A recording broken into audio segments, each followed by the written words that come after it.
দেশব্যাপী ফের আতঙ্ক ছড়াচ্ছে ডেঙ্গু। একদিকে যেমন লাফিয়ে লাফিয়ে বাড়ছে আক্রান্তের হার, তেমনি প্রতিদিনই স্বজনহারা হচ্ছেন কেউ না কেউ। সবশেষ ২৪ ঘন্টায়ও মশাবাহিত রোগটি দুজনের প্রাণ কেড়ে নিয়েছে বলে খবর পাওয়া গেছে। এ সময় আক্রান্ত হয়ে হাসপাতালে ভর্তি হয়েছেন আরও ৮৬৬ জন। সব মিলিয়ে চলতি বছর এখন পর্যন্ত ১৩৩ জনের প্রাণ কেড়ে নিয়েছে ডেঙ্গু।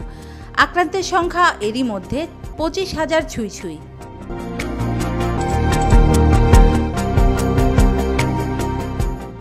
পরিস্থিতি শিগগিরই নিয়ন্ত্রণ করা না গেলে আসছে অক্টোবরে আরও ভয়াবহ আকার ধারণ করবে ডেঙ্গুর প্রকোপ। বিশেষ করে ঢাকা ও ঢাকার বাইরে ১৮টি জেলা উচ্চ ঝুঁকিতে আছে বলে জানাচ্ছেন তারা।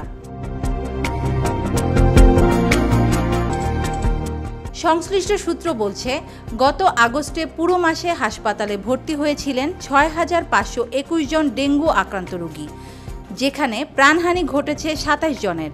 চলতি মাসের ২৩ দিনে প্রায় দ্বিগুণ রোগী হাসপাতালে ভর্তি হয়েছে মশাবাহিত রোগটিতে আক্রান্ত হয়ে।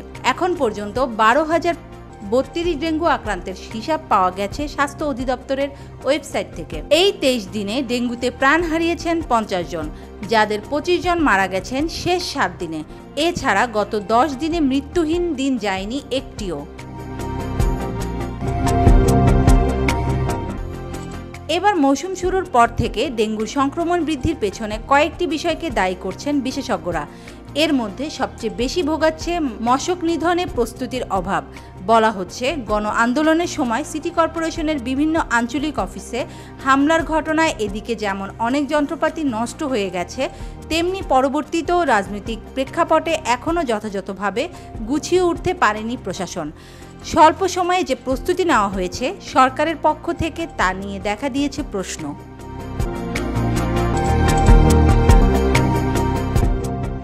স্বাস্থ্য অধিদপ্তরের তথ্য বলছে, ২০২৩ সালে প্রাণ কেড়ে নেওয়াতে অতীতের সব রেকর্ড ভেঙে দিয়েছিল ডেঙ্গু। ১,৭৫০ জনের মৃত্যু হয়েছে ওই বছর। তার আগের বছর ২০২২ সালে ডেঙ্গুতে মৃত্যু হয়েছিল ৮৬৮ জনের। আর চলতি বছর বর্ষা মৌসুম শুরুর পর থেকেই ধীরে ধীরে বাড়তে শুরু করেছে আক্রান্ত ও মৃত্যুর হার। যদিও পরিস্থিতি এখন পর্যন্ত ততটা নিয়ন্ত্রণহীন হয়ে পড়েনি, তবু দ্রুত কার্যকর ব্যবস্থা নেওয়া না গেলে ডেঙ্গুর প্রকোপে লাগাম টানা মুশকিল হবে বলে ধারণা করছেন স্বাস্থ্য চিকিৎসক সংশ্লিষ্টরা। অবশ্য বর্ষা মৌসুম শেষ হলেই ডেঙ্গু ভয়ঙ্কর রূপ নিতে পারে এমন আগাম সতর্কবার্তা আগেই দিয়ে রেখেছিলেন কীটতত্ত্ববিদেরা। তারা বলেছেন, অক্টোবরে ডেঙ্গু পরিস্থিতি আরও ভয়াবহ হবে। রাজধানী ছাড়াও বান্দরবন, কক্সবাজার, চট্টগ্রাম, চাঁদপুর, লক্ষ্মীপুর, বরিশাল, বরগুনা, পিরোজপুর, পটুয়াখালী, ভোলা, খুলনা, যশোর, নড়াইল, মেহেরপুর, ঢাকার পাশের ময়মনসিংহ, মাদারীপুর ও মানিকগঞ্জে পরিস্থিতি খারাপ হবে।